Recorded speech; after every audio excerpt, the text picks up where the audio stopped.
Christmas morning, we'd always wake up and go, has he been? Has he been? Has he been? Because we knew Dad wouldn't put the presents out until after he'd had a shit.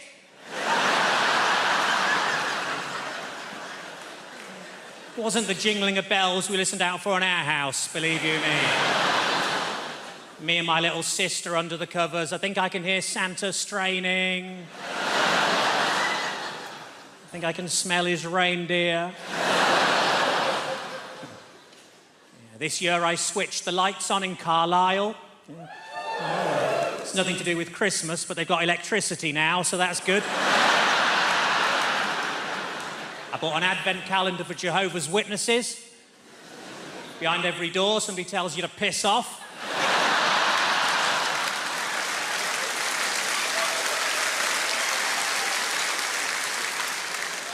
I bought a Travelodge advent calendar.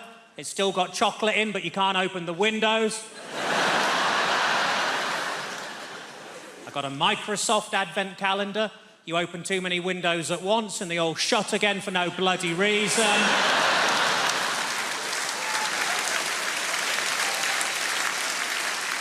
I took a poll recently and 100% of people were quite annoyed that their tent had fallen down.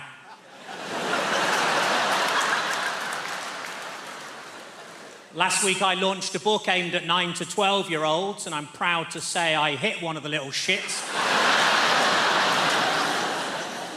I remember one time the teacher asked me for a word with 4 eyes, and I said, Mississippi. He said, no, I mean, I want to have a word, you specky twat.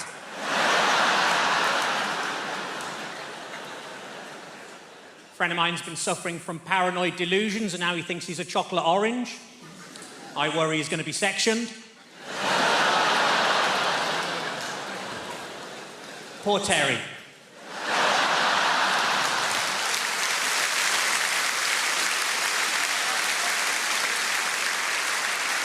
I used to be a fortune teller, but all he ever predicted was really cold winters.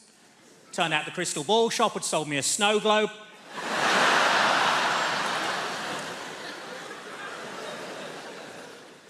In my last job, I just used to punch buttons all day, and that's why I'm no longer allowed to do panto. I nearly lost my job as a roofer when I was caught masturbating on the first day. Luckily, my boss said I could wipe the slate clean.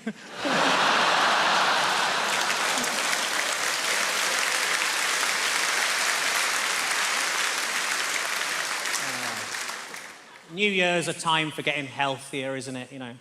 Next year, I've decided that I'm going to do dry January and see if I can manage an entire month without any foreplay.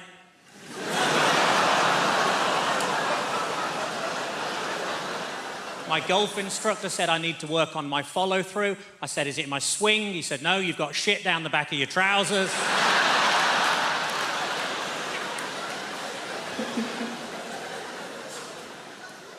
I found out 2 new things this week. 1, sperm isn't actually good for your skin. And 2, my dermatologist has been struck off.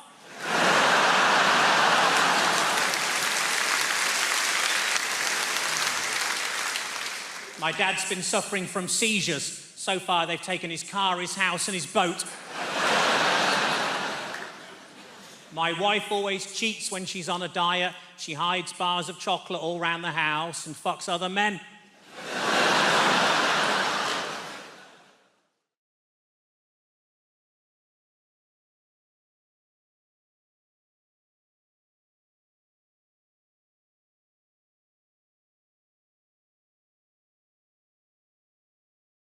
I grew up in Dudley, in the West Midlands. Yeah, a lot of people grow up there because that's the only thing there is to do. What are you doing? Growing.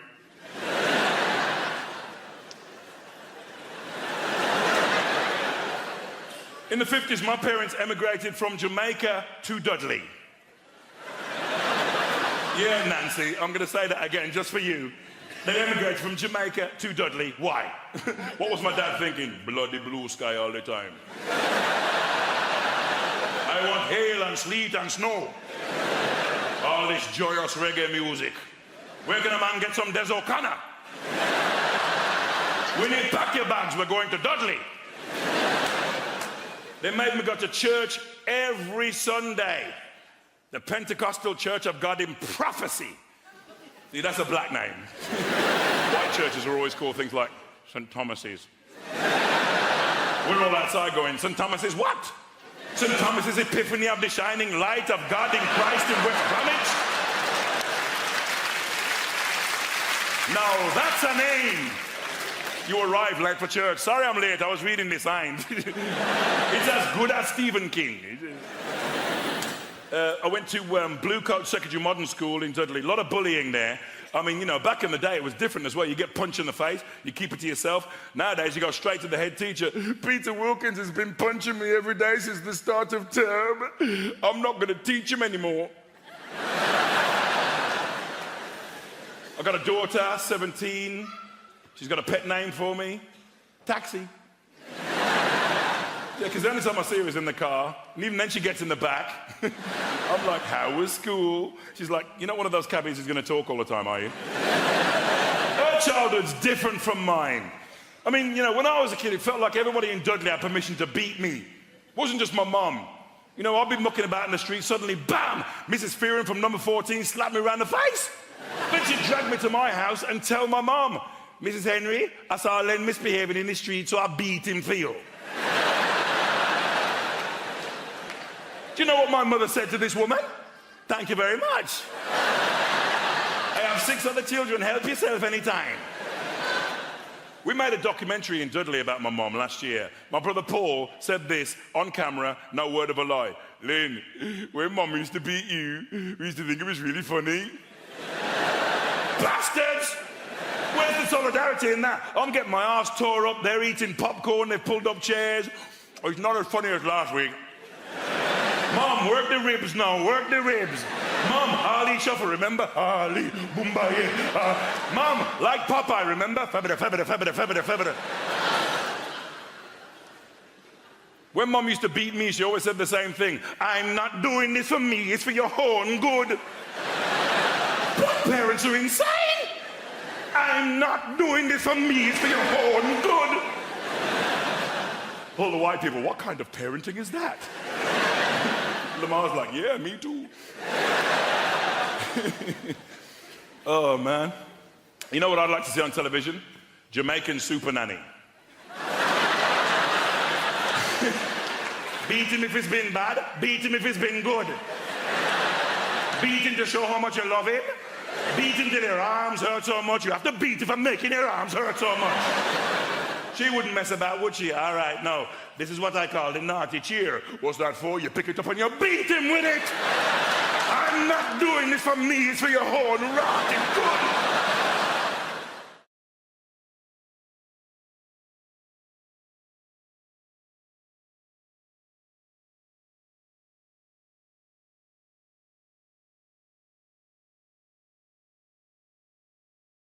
London, just a city dragging itself up by its cranes to ever new heights of unaffordability. It's been that way for years now, right? It's just a playground for the super wealthy and their offspring. And I'm not from that sort of background myself, regardless of what you may think from the way that I just pronounced the word years.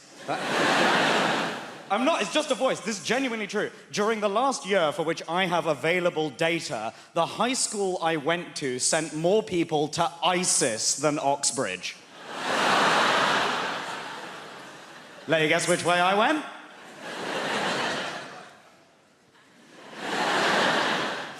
Pleasure to be here. Allahu Akbar. Lock the doors.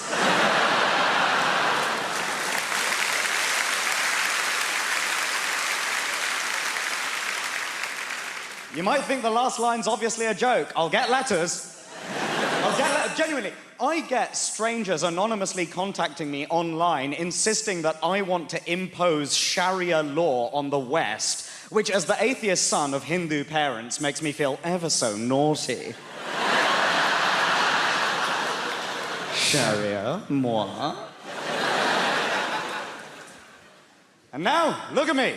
Regular guy on the BBC at Christmas time. Yeah.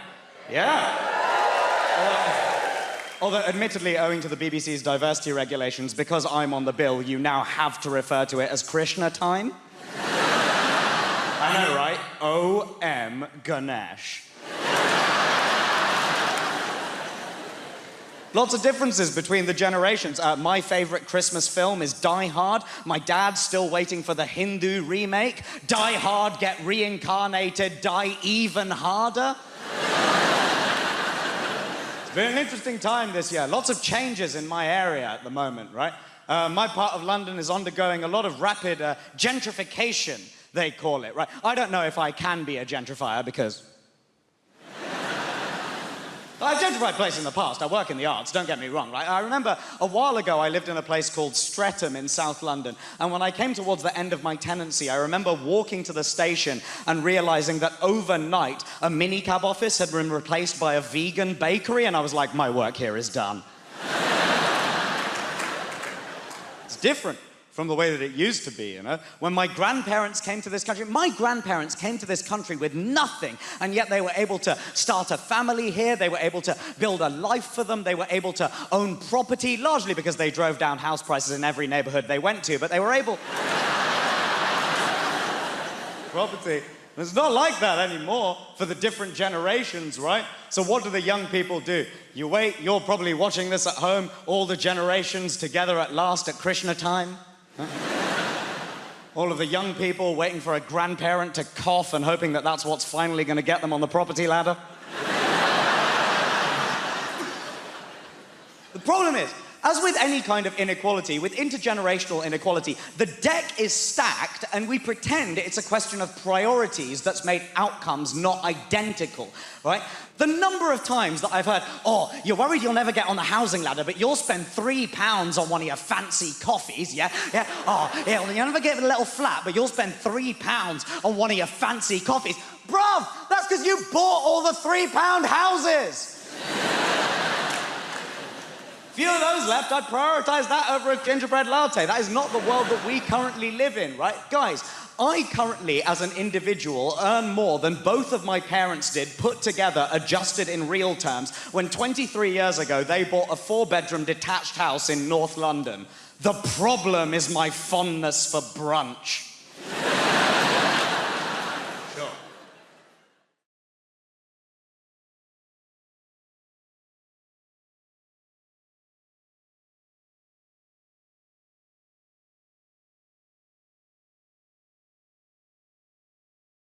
I love watching television. I hate losing the remote control, even if I'm not the one looking for it.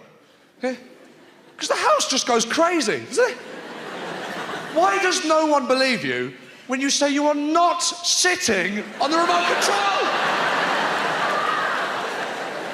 I am not sitting on it! Leave me alone! Come on, just get up. I'm not, I told you! I would be able to feel it. Leave me alone. Come on, just get up. I'm not getting up. I'm comfortable. Please leave me alone. Come on, just get up. I'll leave you alone. I'm not getting... Please go away. Come on, just get up. I forgot. Sorry, there you go. Sorry. My arse can't feel it. For some reason, your arse can't feel the remote control. It's weird. I'm very sorry. I'm sorry. But a lot of people are cutting down on watching television now. You don't lose the remote control. No, people watch programs on the laptop. I've got the laptop. This has made me so lazy. This is ruining my life. I don't even turn mine off anymore, do you? I just close it. I can't be bothered with all that. Shut down, are you sure? Questions! Leave me alone! Mine's been on for years. The poor thing's there just going, I'm boiling! Please turn me off! Even the oven gets a break. Come on!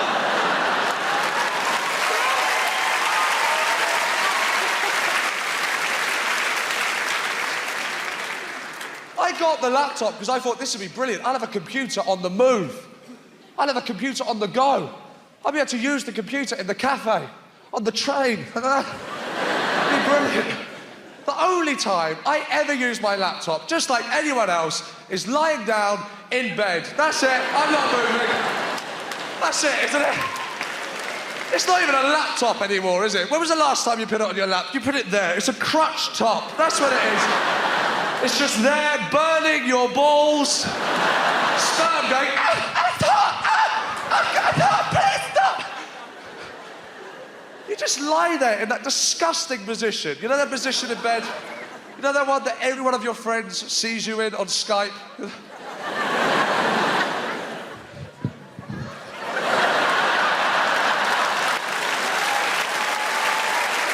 All right. Yeah. When you can't see them on Skype, you won't talk to them unless you can see them. Where are you? Where are you? Where are you? Where are you? Where are you? When they do pop up, you're not looking at them anyway, are you? You're looking at the picture of yourself. You can't believe how much you look like a bear. What the fuck? Why do I look so disgusting? Help me! That's the nighttime position, that one, isn't it? That's the nighttime. The daytime one's on the side, laptop on the bed, like that.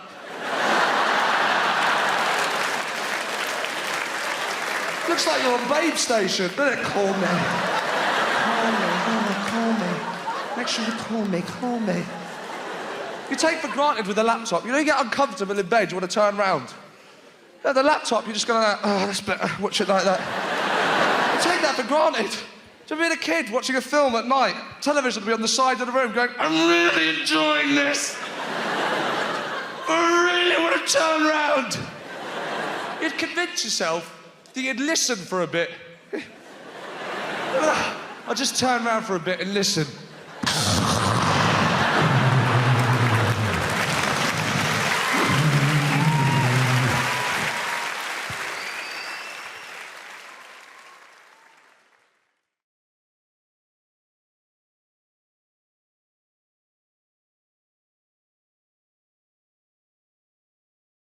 I've realised that the musician I want to be is the drummer from Coldplay.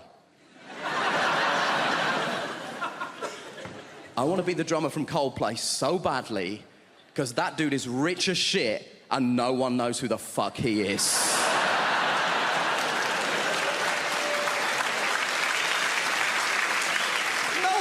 Who the drummer from Coldplay is. He could be here and no one would know. It could be you, it could be you, it could be you.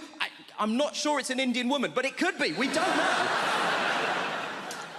I'm obsessed with the idea that this guy has the best life in the world. And I was telling my friend about this, and she tried to tell me something that she was trying to portray as a bad thing. Apparently, he loves Game of Thrones, so he said to HBO, can I be in Game of Thrones? And they were like, yeah, man, you're the drummer from Coldplay. You can do literally anything you want. We'll restart The Sopranos if that's something that will make you happy, right?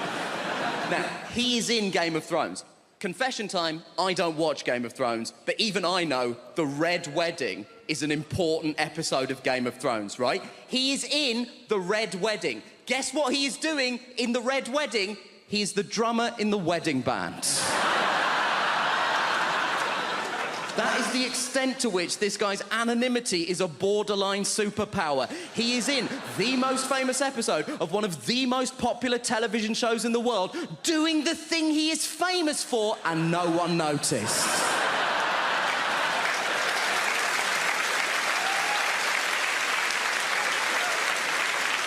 That is Kaiser Soze shit. And my friend was telling me that she read a supposedly embarrassing story that one of the actors told. One of the actors said that when they were shooting the Red Wedding, he was making small talk with the extras, and he got round to the drummer from Coldplay and said, are you a full-time extra? And the guy was like, no, I'm a musician. So he said, to the drummer from Coldplay, you played on anything I might have heard of? To which the drummer from Coldplay was presumably like, have you heard of All Music? Because I'm basically the drummer on All Music. And my friend tried to tell me this, like this was a sad thing. She was like, oh, this guy's in Coldplay, but no one knows that he's in Coldplay. Isn't that sad? No. Because the problem with being in Coldplay is that people hate Coldplay. People hate Coldplay so much. And the people who hate Coldplay don't say things like, oh, it's not to my taste. They say things like this, I hate Coldplay! But what you mean when you say that is, I hate Chris Martin. No one is angry with the drummer from Coldplay. No one has ever been like, oh, the drummer from Coldplay! He's ruined my life! And I know what you're thinking. You're thinking, Nish, why are you so obsessed with the drummer from Coldplay? There's 2 other people in that band. We don't know anything about them either. And you know what? You're right. There's a guitar player and a bassist in Coldplay. I wouldn't know them even if they were here. I assume it's you two, but only because they sat next to her and I spoke to her already. That's all I've got to go on at this point. They have the exact same life as the drummer, because I did a bit of research into this. Turns out Coldplay are one of those bands where they split the royalties equally. So they have the exact same life as the drummer, apart from one detail. They have the exact same life as the drummer. They have the same level of wealth, access, and anonymity. But crucially, the drummer is sat down.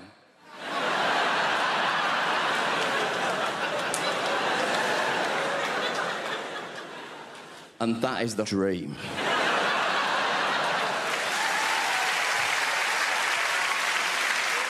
I get concerned about the message that we send, young women a lot on TV and, in the media, because right now we live at the height of materialism, where it's suggested to young girls especially that you can indulge the most depraved man as long as he's rich. This is evidenced by the franchise 50 Shades of Grey. Has everybody here seen 50 Shades of Grey or read it? Okay, some of you are shaking your heads. Fine. I will give you a quick plot summary of 50 Shades of Grey. I will be paraphrasing in this monologue, by the way. Is everybody ready? Yeah! Here is 50 Shades of Grey, abridged by Dame Baptiste. Hi, I'm a pretty naive American young girl who doesn't know about sex, even though I have access to the internet and my friend's a journalist.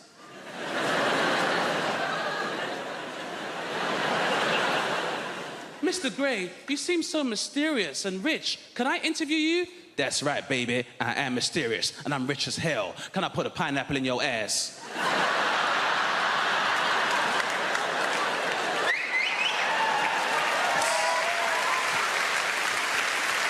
I mean, some other stuff happens, but that's pretty much it. It's fair. Unfortunately, we live in a time where, materialism is encouraged, Do you guys remember the song No Scrubs by TLC? Yeah, great song for the ladies. Not so fun for the unemployed male. That was not a fun song to hear when I was younger. Remember how that song used to go? If you live at home with your mama, oh yes, son, I'm talking to you. If you live at home with your mother, they're talking to you. What if I'm a full-time carer? I'm supposed to leave my mother lumbered with bedroom tax, then go live with a bunch of strangers and pay somebody else's mortgage, then have those strangers question my life choices, which my mother already does, but I get rice and peas when she does it. Sitting in the passenger side of his best friend's ride, trying to holler at me. Sitting in the passenger side of his best friend's ride, trying to holler at me. I'm sorry, if me and my friends are concerned about our carbon footprint, I'm not entitled to find love? If you don't have a car and you're walking, oh yes, son, I'm talking to you. If you don't have a car and you're walking, they're talking to you. So we're supposed to leave our houses in 4 separate cars, knowing full well petrol prices are at £1.25 per litre in some stations. Then if you go into London, you're paying a congestion charge 4 times. If you're going out of London, you're paying a toll charge 4 times. Then wherever we get when we're going, then you gotta pay a parking charge 4 times. And if we're all driving, then guess what we can't do? We can't drink, because when you all take separate cars, there's no designated driver, TLC. Which means when we finally do get to the club, because of all the traffic, because there's 4 cars adding to that traffic, we gotta drink water and sparkling water, then pay club prices for fruit juice. So I'm paying £7.25 for a cranberry juice, and we've been planning this night the most, TLC!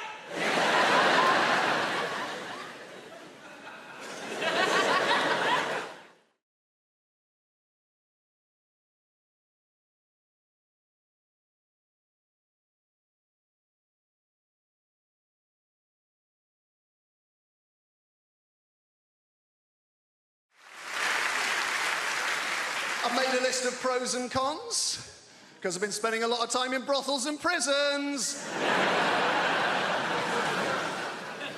Made a list of pros and cons, always good. Give you a bit of balance, give you a bit of balance. Con, complete loss of all feelings of hope and possibility. That doesn't sound very good, does it? It doesn't sound much fun, does it? Pro, increased plug socket access. Bang, 1-1. I say increased, it's actually total plug socket access. I've got 32 plug sockets in my house. Each and every one of them is now under my sole domain. Con, all experiences that form the basis of my happiness and sense of self-worth are now destroyed by grief. Downer. A bit of a downer, isn't it? Pro, less recycling. I can fit it all in the green box now. It's remarkable when you take into account just how much I'm drinking. Oh, John, you're meant to heat mulled wine. All right, Your Highness, hand me the bottle and leave. Con, I'm gonna lose my house. Bit of fun. Pro, 25% off council tax. I was on that like a ferret. Dialing as the door slammed.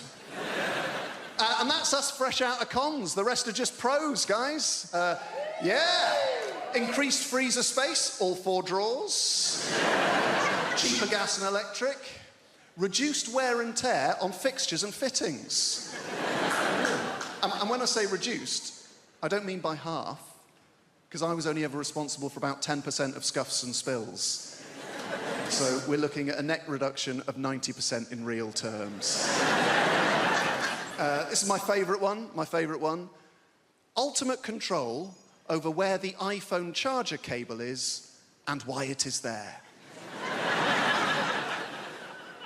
There was a time it would take hours to answer the questions, where is the iPhone charger cable and why is it there? Not anymore. Plugged in next to the bed, most convenient place to have it. Simple. Is it unplugged in the bathroom? No, it's not. Be a ludicrous place to keep it. There's no plug socket in the bathroom. Is it in the front pocket of a rucksack you no longer use? That'll be the last place you look. That'll be very frustrating. Is it plugged in on a train we have alighted from? No. It's plugged in next to the bed because that's the most convenient place to have it. Let's lighten the mood a little bit. Let's talk about terrorism. Terrorism... Listen, one of my main issues with terrorism is simple, all right? It's got people that have known me my entire life doubting my credibility, all right? It's mad thing. And I want to let you know, all right? You guys are a little bit worried at the moment. I'll make it explicit for you. I am not a member of ISIS, all right? I'm not, okay? I have nothing to do with those people. I don't follow their ideology. That's because I've got 6 months left on my Al-Qaeda membership. I'm a lot... Where did they go? My gosh, I'm going to get some water, all right? Flipping it. It was a bad choice wearing this heavy-ass jacket, you know what I mean? And you know what, actually? Ooh, squirting all over the place. I tell you what is the biggest threat to Muslims on the face of the planet today, all right? Dehydration. We cannot carry around clear liquids in a bottle anywhere, all right? Exactly. Dying up here on this stage, dying in airplanes, stressing me out. But the thing about, listen, hey, can I pop this here? Bruv, can you have that? Thank you, my G. One of the worst things about terrorism is how it's got people doubting my credibility. People I've known my whole life, all right? I want to give you an example. I've got a neighbor, okay? She's called Maud. She's known me for 27 years. And because of the media narrative, the way that the media portrays Muslims, minorities, Black Lives Matter, the world is very divisive. Who in this room just wants to live and get along? Make some noise. Exactly, we all want to, all right? But the media has got people doubting me, all right? So I've had my neighbor 27 years. We've got it's a nice, simple thing. It's a neighborly thing to do, all right? A regular Friday wheelie bin ritual. We grab the wheelie bin, drag it down to the end of the driveway, have a quick natter, go back in. It's what neighbours do, innit? It's what neighbours do, all right? This particular Friday, Maud is like clockwork, but she was late. And I'm thinking, rah, is Maud okay? I hope she's all right. Usually she's like, the bin was stinking of shit, but I thought, you know what, I'm gonna stay here. I'm gonna be a good neighbour and have this conversation. Boom. 3 minutes later, boom! She kicks open the door. She's stressed. She's flustered. I said, Maud, is everything okay? She says, now, Gus, everything is far from all right. Have you seen the news? I'm like, listen, Maud, a lot of my cousins are on there. I don't watch that shit. You know that. Bring back a lot of bad memories for me, Maud. She says, Gus, it's the ISIS. I-Z-I. She's from Birmingham, that's how she spells it. It's the ISIS. They've been doing terrible bloody terrorisms again, them lot. I was like, yo, Maud, listen, that's bad. I don't agree with those people, and, you know, I hope they're brought to justice. She says, you say that, Guzzy, yeah? But you got to tell me something, babes. You're nothing like them, are you? I said, what? Maud, you know me 27 years, baby. I'm nothing like them. Stop buying into the media narrative. Stop buying into the news. I'm me, Guz, your neighbour. She says, I know you say that. It's just that from very specific angles. This is a very Bin Laden look you've got going on there. I said, hey, I don't even look like that guy. Very racist. She says, Guz, I know, I'm just being silly. But you just do me one more favour though, babes, okay? It's just more for my rod, really, yeah? If you hear anything about it before the news does, just let me know.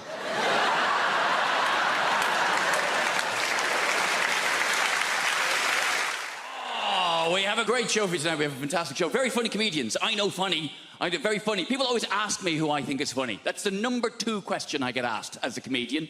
The number 1 question I get asked as a comedian is, have you ever died? As soon as you tell someone you're a comedian, first thing they want to know, oh, you ever died? Oh, what's it like when no one laughs? Oh, tell us about the worst gig you've ever had in your life. Please, relive for me, in minute detail, the worst moment of your professional career. Have you ever really died? It's like saying to a doctor, tell us about the last patient you lost. What happened? With the family crying. I bet they were they? Yeah. People are such ghouls. It's the number 1 question. Have you ever died? Number 2 question, though, is what makes you laugh? People always want to know that from me. Who do you think is funny? And that's a nicer question. That's more understandable. You know, I make people laugh. People want to know what makes me laugh. In the same ways you might say to your hairdresser, who cuts your hair? Or you might say to someone in an Audi, who do you think drives like a cock? I like that joke. It's a short joke, it's a sharp joke, and also with that joke, I get to spot every Audi driver in the room. I can just see a pinched expression on your face there. All right, no need to be like that about it. I've done well for myself. It's a very reliable machine. And the fact that I can tell you're an Audi driver by the expression on your face means technically you've just given a form of indication. So well done. Good for you. Who knew you could do it? Yeah. Have you ever died? Who do you think is funny? You always get asked the same questions. That's why I don't like doing interviews. I love doing this job. This is great. I love standing here talking to you, though. But doing interviews, it's a necessary evil. It's part of the job. I having to answer questions. And I don't even like watching interviews. You'd rather watch a comedian tell jokes than talk about how they wrote them. You'd rather watch a singer sing songs than talk about their inspiration. You'd rather watch a sports person do their sport. You'd certainly rather watch a sports person do their sport. Come on now. Sports interviews can be turgid affairs at best. And then I hit it with my foot. You mean you kicked it? If you like. They're really interesting. And I'm not slagging sports people. It takes a great deal of single-mindedness to excel at a sport to a point where people want to interview you about it. But sports people are famous because they're good at sport, not because they're good at talking about sport. That's why you find a sports person who is good at talking about sport, the BBC will cream their knickers over them. We found a woman. She used to ride horses. That's a sport. And she's quite lively and engaging and charismatic. Put her on absolutely everything! Do not let her out of your sight. Even people I'm a fan of. Andy Murray.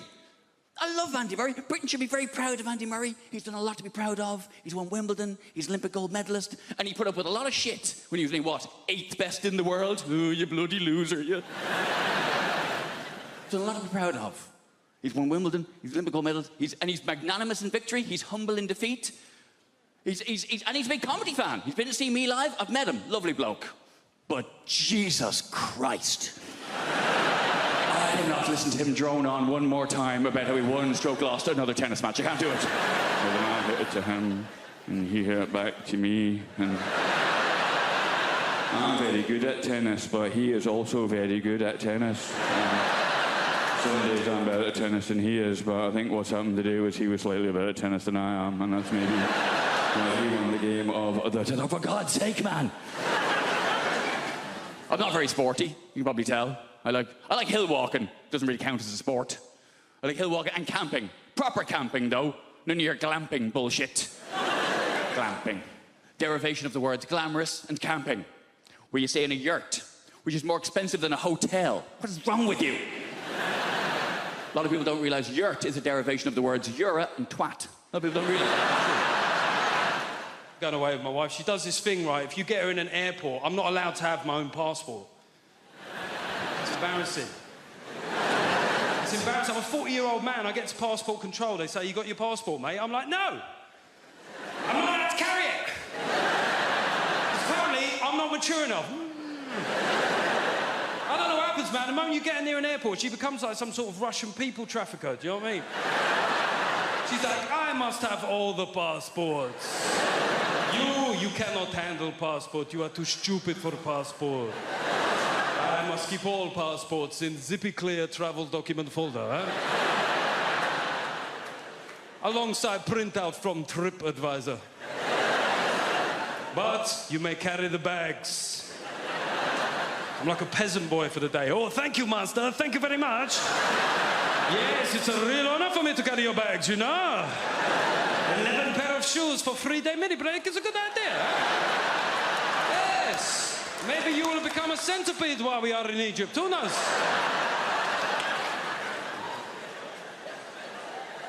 I went on a stag do recently. I went to the Munich Beer Festival. Has anybody here been to the Munich Beer Fest?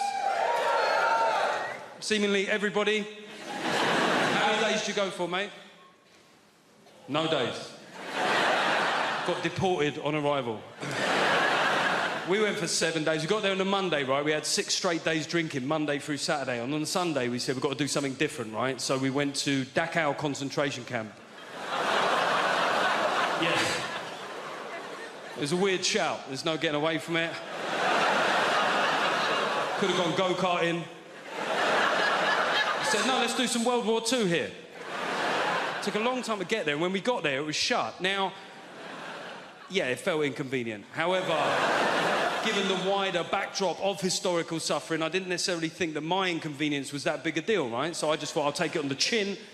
But we had a mate of us called Tim, and Tim started popping off at the German security guard. He said, "Mate, it's a Sunday, yeah? It's a big tourist day. It's outrageous that it's shut." I said, "To be fair, it's outrageous that it was ever open." You know what I mean?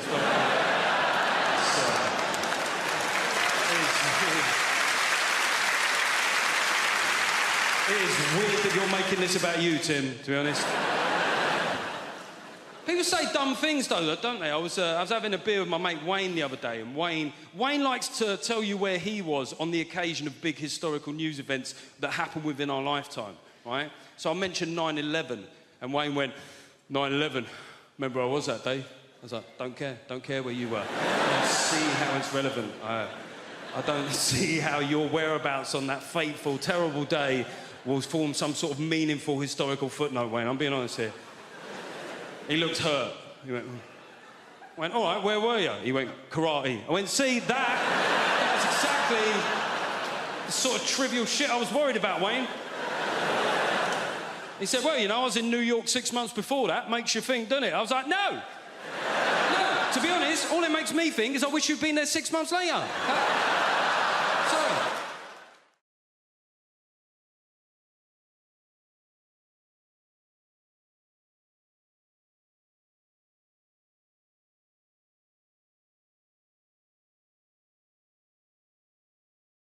I have realised that the musician I want to be is the drummer from Coldplay. I want to be the drummer from Coldplay so badly because that dude is rich as shit and no one knows who the fuck he is.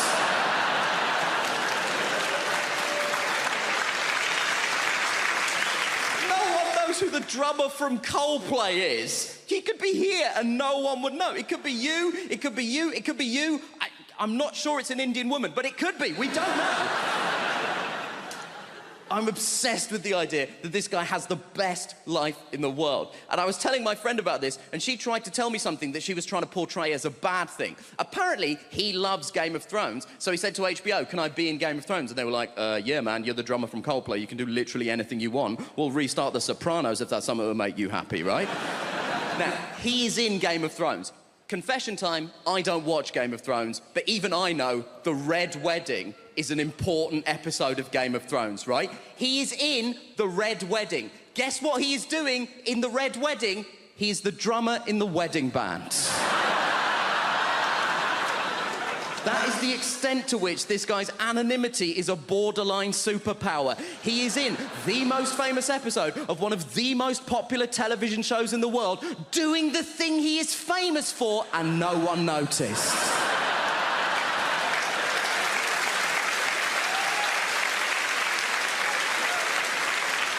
That is Kaiser Soze shit. And my friend was telling me that she read a supposedly embarrassing story that one of the actors told. One of the actors said that when they were shooting The Red Wedding, he was making small talk with the extras, and he got round to the drummer from Coldplay and said, are you a full-time extra? And the guy was like, no, I'm a musician. So he said, to the drummer from Coldplay, he played on anything I might have heard of. To which the drummer from Coldplay was presumably like, have you heard of All Music? Because I'm basically the drummer on All Music. And my friend tried to tell me this, like this was a sad thing. She was like, oh, this guy's in Coldplay, but no one knows that he's in Coldplay. Isn't that sad? No. Because the problem with being in Coldplay is that people hate Coldplay. People hate Coldplay so much. And the people who hate Coldplay don't say things like, oh, it's not to my taste. They say things like this, I hate Coldplay! But what you mean when you say that is, I hate Chris Martin. No one is angry with the drummer from Coldplay. No one has ever been like, oh, the drummer from Coldplay! He ruined my life! And I know what you're thinking. You're thinking, Nish, why are you so obsessed with the drummer from Coldplay? There's two other people in that band. We don't know anything about them either. And you know what? You're right. There's a guitar player and a bassist in Coldplay. I wouldn't know them even if they were here. I assume it's you two, but only because they sat next to her and I spoke to her already. That's all I've got to go on at this point. They have the exact same life as the drummer, because I did a bit of research into this. Turns out Coldplay are one of those bands where they split the royalties equally. So they have the exact same life as the drummer, apart from one detail. They have the exact same life as the drummer. They have the same level of wealth, access, and anonymity. But crucially, the drummer is sat down.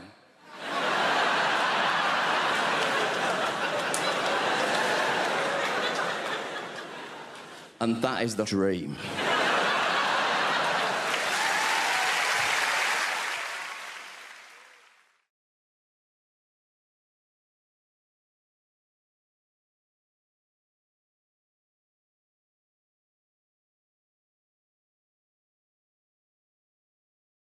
I've been doing camp old nonsense in show business for 20 years now, and I've worked with some fascinating people like Postman Pat.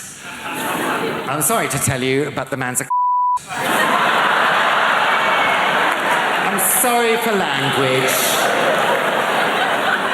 But we did Panto a couple of years ago, and he was constantly upstaging me and pulling focus. In the end, I said, you're a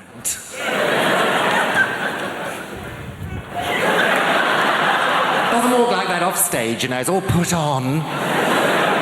And on the other hand, you know, I've worked with some fascinating people like Dale Winton. Dale Winton and I went to stage school together, and when we were both about 15, we shot up together.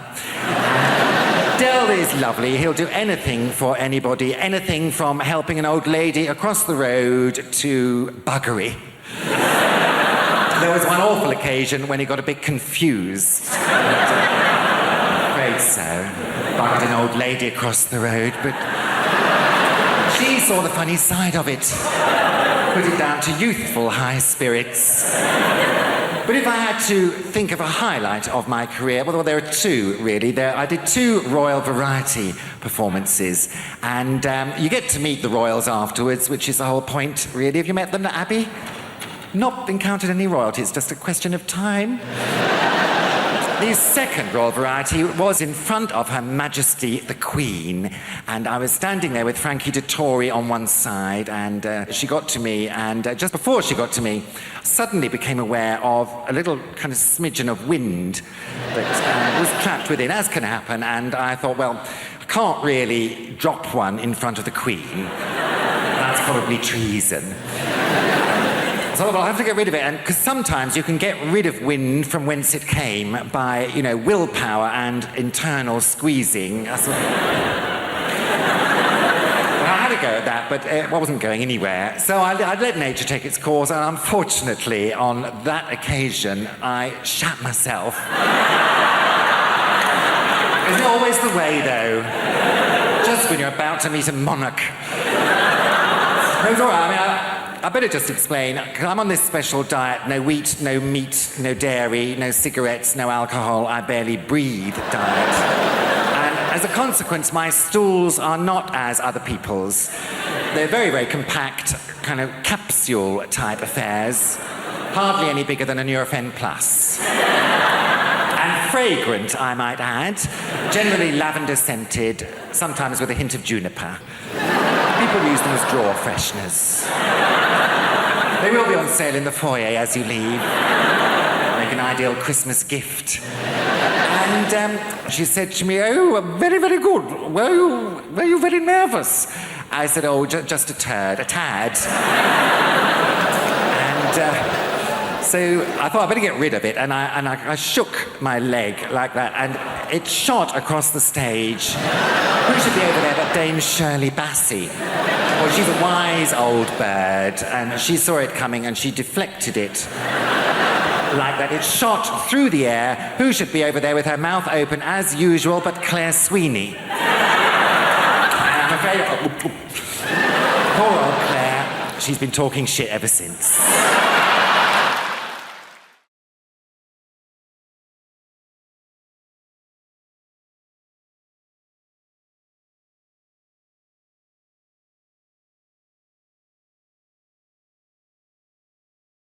We need to bring back a sense of consequences for our actions. In this world, there are no more consequences for actions, yeah? And what I'm talking about, if there's no consequences in this life, what we need to do is bring back to Britain a simple sense of hell. The idea, if we screw up in this life, right, we will burn in sulphur for all eternity in the next life. Now, this is quite a tough sell, right? You don't like that idea, do you? Right, but hear me out, this is a good idea. We got any Christians present? I need your assistance. Any Christian people here this evening? Yeah, in the pink shirt. What's your name, son? Josh. Fantastic. You a Christian? So you understand the idea of redemption, eternity, yeah? Resurrection, eternity in particular. And I do too. I understand the notion of eternity because I went to church on Sunday. Let me tell you this, that service went on forever. If it took me an hour to open a bottle of wine, I'd be drummed out of business. Now, the point is this. How long does it take to own a packet of crisps? Get on with it. Now, we need to bring back... Now, the problem with the idea of hell is no one's frightened of it. Now, I'm going to describe hell for you now, and none of you are going to bat an eyelid, right? And while your body's boiling in the mouldering in the grave, we'll take your soul and boil it in boiling oil for 1,000 millennium. Then after that, 2 sulphurous demons, emissaries of Satan himself, will come along, pull out your kidneys and set fire to them on the red-hot coals of hell itself. Then after this, another demon will come along, pull out your eyeballs, stick them on a red-hot poker, burn them on the hot coals of hell, and stick them up your arsehole, and they'll come out your own mouth with your shit on it. And this will go on forever. So you're not bothered by that, are you? In fact, most of you are laughing at it. Huh? In fact, most of us, being British, are thinking, well, come on then! Call yourself the devil! And that's the interesting thing about hell, isn't it? When you describe it, when someone describes hell, it tells you everything you need to know about that person, right? And what he's like and what his people are like. And I describe hell then in a normal British accent, which tells you that we, the British, are stoic, tough people who could take absolutely bloody anything. And that's the interesting thing about hell. It tells you about the people telling you about it. Hell, in a French accent, for instance, sounds like a recipe. And while the body is lying down and the worms inside the flesh, we take out the soul and place it in very hot oil for a long time. Then, once it is tender, two demons come together at once, remove the kidneys and place them on the hot coals with a little white wine vinegar, some sea salt, and some rosemary, and cook them till they're brown on the outside, but still pink in the middle. Then after this, we take the eyeballs, place them on the hot coals, cook them till they're crunchy on the outside, runny in the middle, on the hot poker, stick them up the arse, they come out the mouth with the shit on. It is delicious. Absolutely delicious. Hey, you see? Perverts! Perverts, basically, yeah? Hell. Hell in a Dutch accent sounds like a pretty good stag do, doesn't it? Hey, and while your body is lying down, we'll take you to the hottest place you can imagine. Imagine the hottest place you can go, yeah? Now go even hotter. And two demons will come together and rub oil all over your body. Two demons together. Two demons together at once. And then you would take out your kidneys. Oh, your hot kidneys. Your hot kidneys.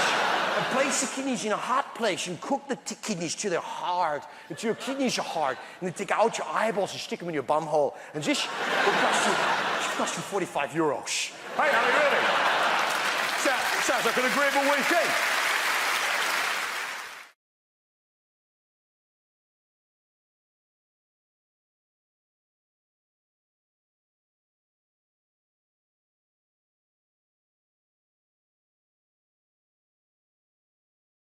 The thing is, like, I've met some crazy people and with some crazy ideologies. One of the craziest people I met, and the funniest, were these guys called the Black Israelites. If you don't know the Black Israelites, right, it's a group of black dudes in New York. Right? And they think the black man's the original Jew, right?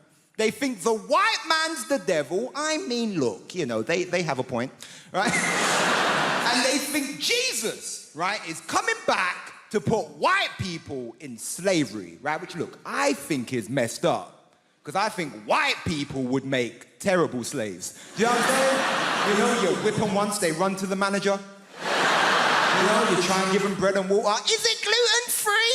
No. Not gluten-free. I know some old white woman making my dinner and stuff like, Margaret, if you make me another shepherd's pie, I'm gonna sell your ass. The sandwich porch.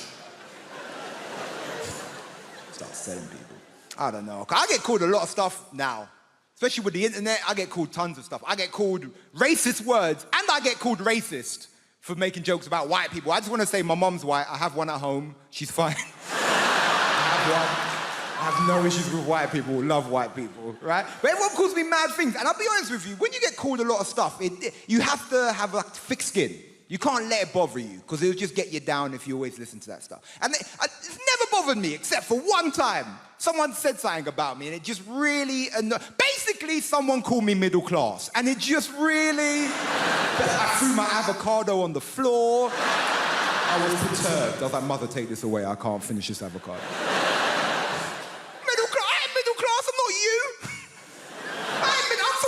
Man. If you don't know Ilford, it's in between East London. Don't you cheer Ilford, goddammit, you hooligan. Ilford is horrible. It's in between East London and hell. That's where Ilford is.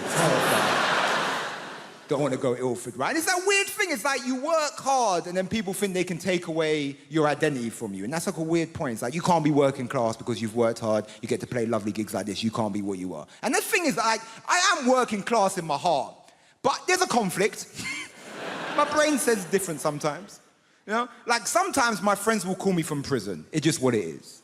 It's just what it is. They'll call me up and they'll be like, yo, Jamali, you need to start repping for the mandem. And I go, you know what? I need to start repping for the mandem. They say, you need to start saying free the mandem. I'm like, you know what? I need to start saying free the mandem. And that's in my heart. I believe that. We should free the mandem. But then my brain goes, yes, Jamali. But now you have stuff they want to steal. So I'm like, yeah, free the mandem. If they've completed the course, maybe. I don't know. Free them up if they've, you know, if they've repented. I don't know. If they ring me up, they'll be like, yo, say free Ginger J. Free Ginger J. Say free Worm. Is Worm still locked up? You better free him. Say free Killer. Nah, I don't know about Killer, man. I'm not saying we should never free Killer, just don't free him where I live. Because I live in a nice gentrified area now, just what I'm saying.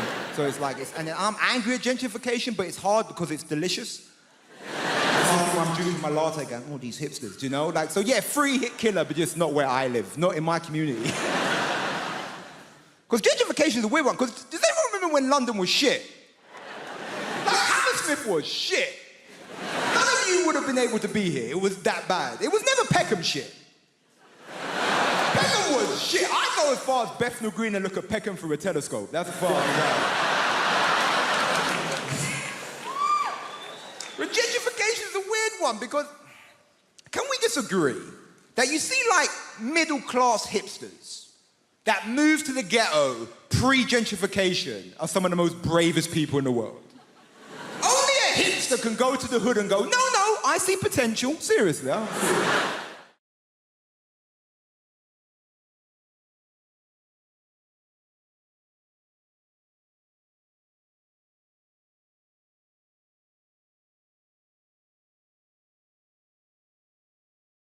So no, it's really nice being married.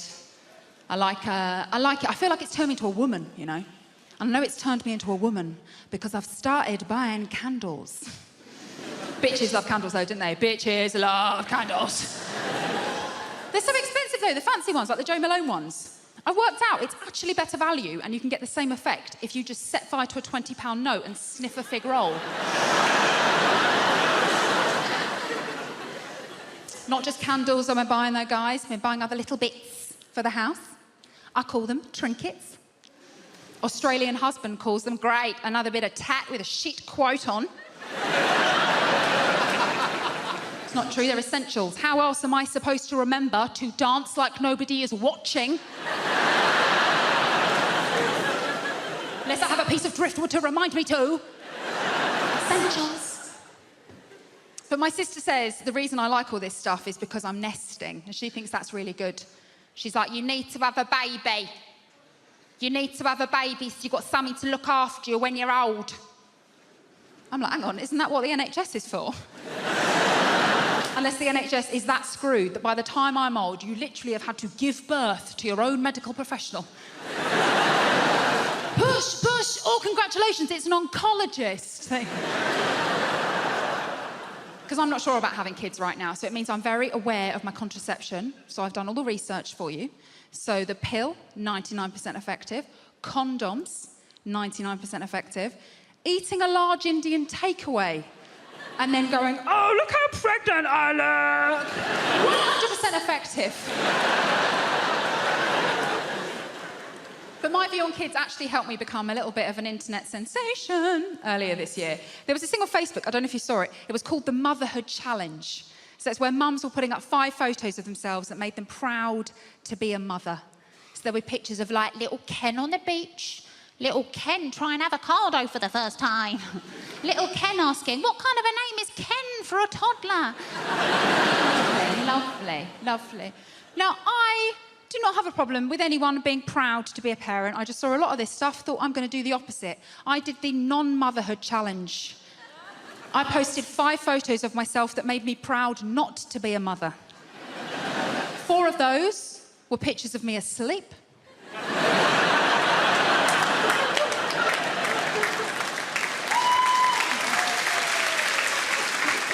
And the 5th one was of me asleep, holding a bottle of wine. Really, really silly, right? Whacked it up on Facebook, didn't really think any more about it. For some reason, it went bananas, right? It went viral, got shared a gazillion times, went all the way around the world. At one point, I became Woman of the Week on a Swahili parenting blog. And it was really interesting seeing the different responses I got back to it. So the first lot of people to write on my Facebook page were women like me without children, saying things like, oh, Ellie, thanks for giving us, the childless, a voice. I was like, no worries, babes, you're welcome.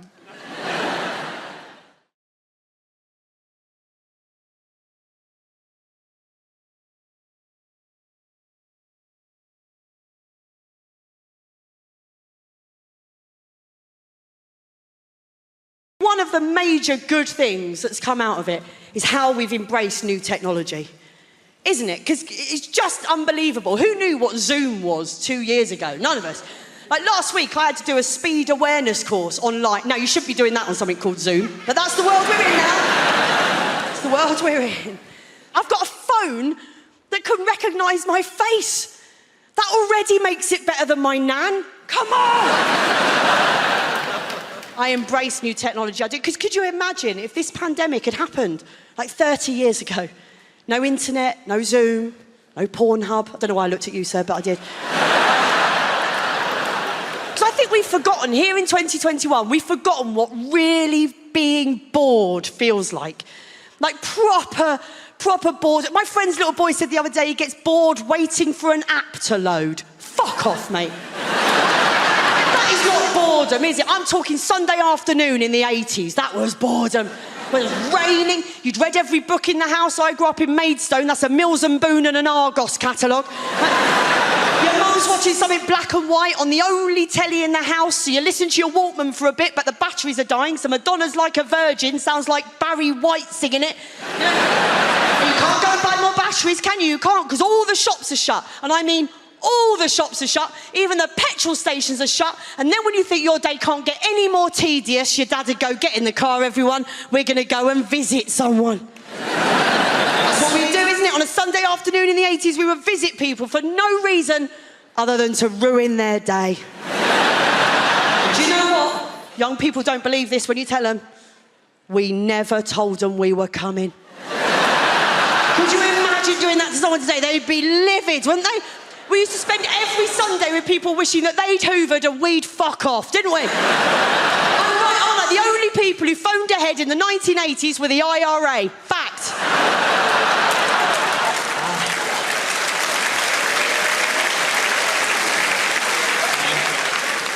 I wouldn't be a teenager now, though, would you? I wouldn't be a teenager now. When I think of the things I did when I was a teenager, the thought of that being on the internet forever, it makes me feel physically sick. It does. The way they have to communicate with each other is something I just can't understand. You know, sexting.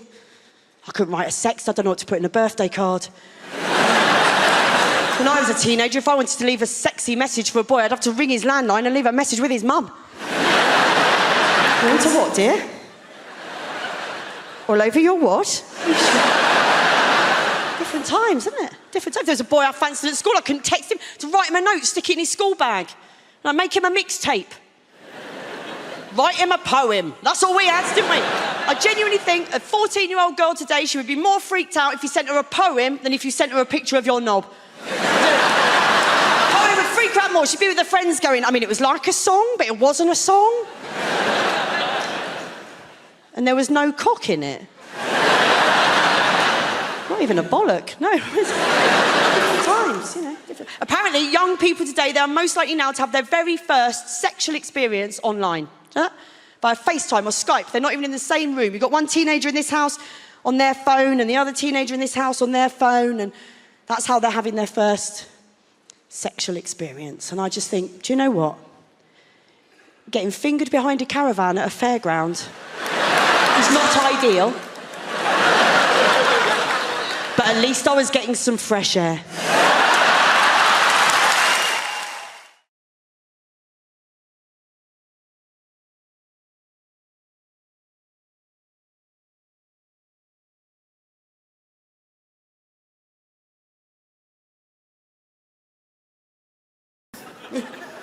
You were excited about the release of Windows 7, weren't you? You're not normal, are you, Will? That's what it boils down to. And you worry me, and I'll tell you why, yeah? Yeah? I mean, you're a nice lad. But what you're forgetting, and that everyone else here has remembered tonight, is that today is tomorrow's history, isn't it? Yeah? Think about it. Today is tomorrow's history. And, yeah, history's written by the winners, Will. Yeah? French history books, of course, are blank from cover to cover. The point is... Yeah, and I'm worried, what if the world ended right now, ladies and gentlemen? What if the world ended right now? And it could happen. The ice caps could melt, we'd all be drowned, couldn't we, yeah? And someone could leave the taps on, we could all be drowned. The greenhouse effect could take effect, couldn't it? And the world would be plagued by a plague of tiny green unripe tomatoes. Yeah? It could happen. Yeah? Well, the Chinese, all of them, Chinese, all at once, all of the Chinese, all of them could jump up and down, like that. And crack the Earth's crust. It could happen, Will. The thing with you, Will, is I'm worried. What if the archaeologists of the future in a million years' time, you know what archaeologists are like, ladies and gentlemen? Yeah? They dig a hole, they find one leather shoe, and then they can paint a picture of an entire bloody city based on the strength of that one leather shoe. What if, in a million years' time, they find you, Will, the sole surviving remnant of all human civilization? Yeah, they're going to think we're a bunch of wankers. It's not personal. It's for the sake of everyone else, my friends. Well, if in a million years' time they find you at the bottom, they find an asthma inhaler, a tub of E45 cream, a book of blank verse, some subtitled French films, and the manual for Windows 7. And they look at you and they look at us, and we will be judged. So, I'm offering you something, mate. What I want to do right now, for the sake of all mankind, is fix you. Right now, live on stage. Yeah? Up you come, Will. Round of applause for Will. Up you come, son. Come on, son. Of course you come, pal. Welcome. Welcome. Look at them all. It's Will, ladies and gentlemen. It's Will.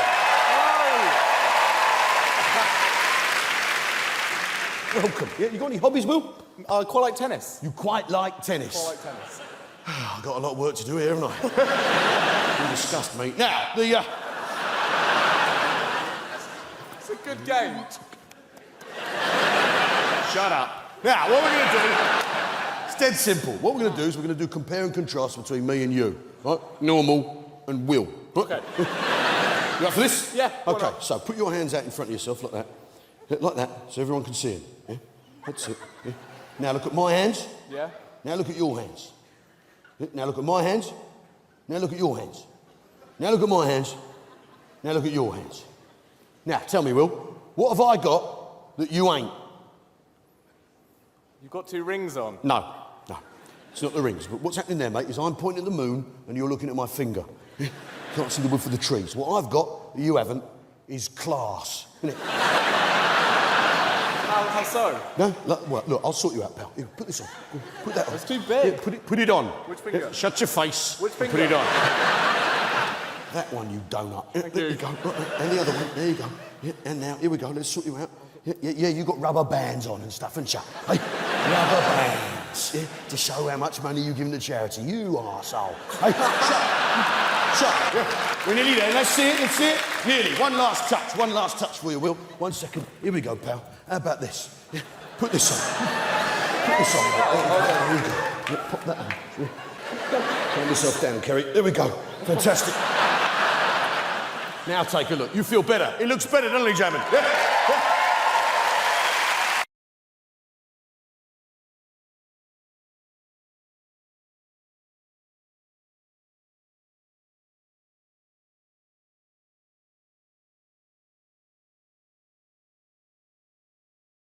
It's like a nature documentary in my house now. I'd never seen a vole before. Didn't know what a vole looked like till I found a dead one in my shoe.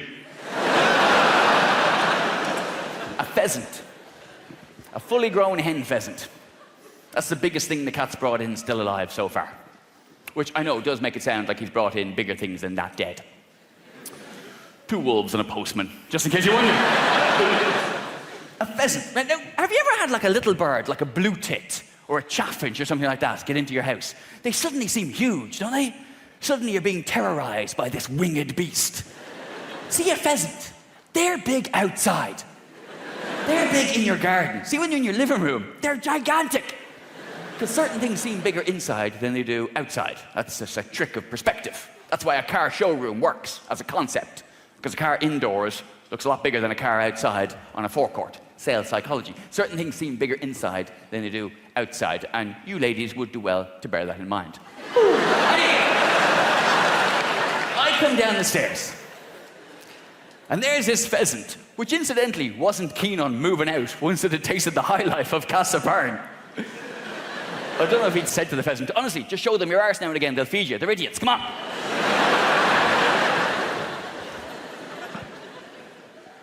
And I'm looking at the cat, like I'm annoyed with him, but I'm also quite impressed at what he's done. And the cat's looking back at me, like he's quite impressed with himself, but he's also quite scared at what he's wrought on the house. You know? Cat's just looking back at me going, I know, it's massive, isn't it?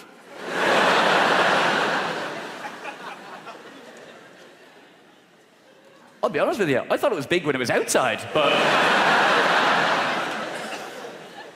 Now I brought it in, I'm scared to go near it. It's huge, look at it!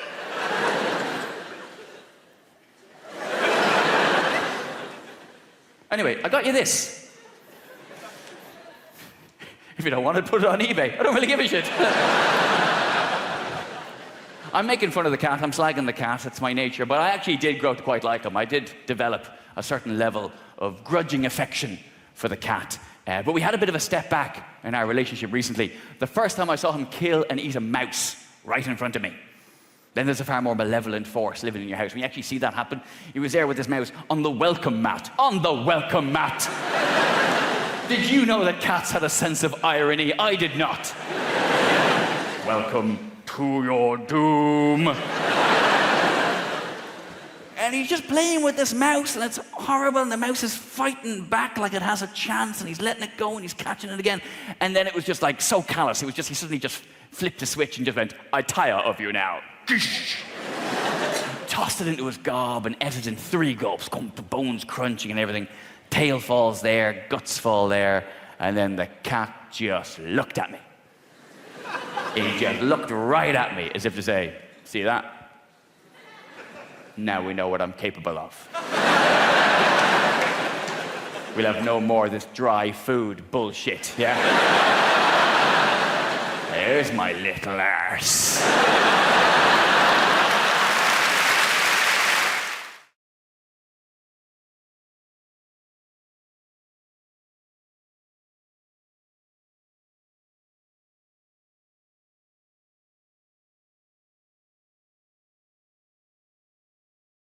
I think often a lot of people don't realise there's an actual person behind somebody's disability. And I experienced this, right, firsthand when I got lost in a park in Glasgow. I came off the path. I was in the bushes. Right, looking like a proper creepy weirdo. And I heard this guy aggressively running over at me, shouting, "Oi, you!" And I turned to face him. And he stopped dead in his tracks, went, "Oh, sorry, pal. Didn't see the stick. Thought you were a pest."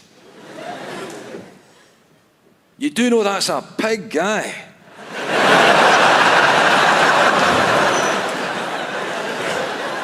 Yes. People only see my disability. I should see how much I can get away with. Do you know what I mean? Like, how much of a blind wronging can I be?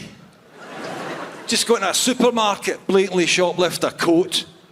I get busted trying to leave through the plate glass window again. Security guard. "Excuse me, sir, is that your coat?" "Yes, do you mind taking the security tag off it?"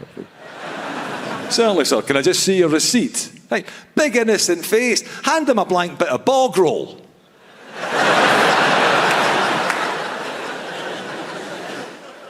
I bet he's not got the heart to say anything apart from, "Right, that's fine, have a nice day." But I still maintain, no, it is an excellent time to be disabled. In fact, now, in some areas, too good. To the point, I'd like to finish this evening by asking you lovely people of the Apollo a favour. Could you please stop modifying sport so I can take part? It's now getting harder and harder to moan about being excluded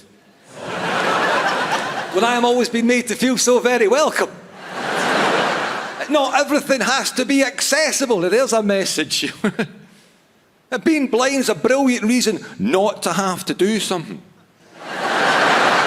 Because this guy asked me if I wanted to take part in a game of football.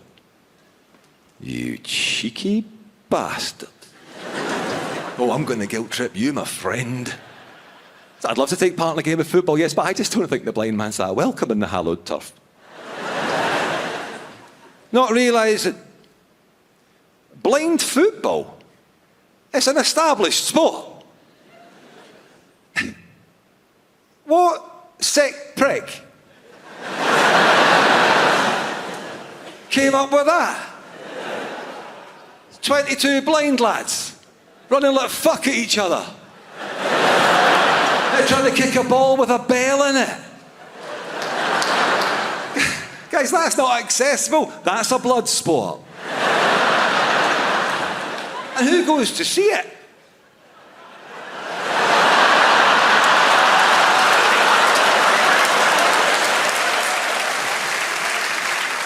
But I did.